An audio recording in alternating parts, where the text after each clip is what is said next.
আসসালামু আলাইকুম।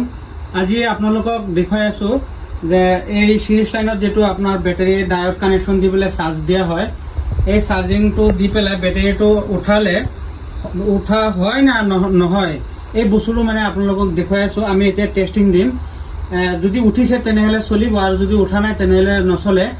এয়া মানে কানেকশনটো দেখাই দিছো আপোনালোকক যে এইটো কানেকশনত আমি ব্যাটারিটো উঠালো। ফার্স্ট দিলো ওয়াটার চার্জিংত বহাই পেলাই তাৰপিছত ওয়াটাৰটো পেলাই দিলো, পেলাই দি পেলাই এতিয়া মানে আমি 1250 গ্ৰেভিটি এসিড পানী মিলাই পেলাই ভৰাই পেলাই আমি ইয়াত টেস্টিংত দিলো।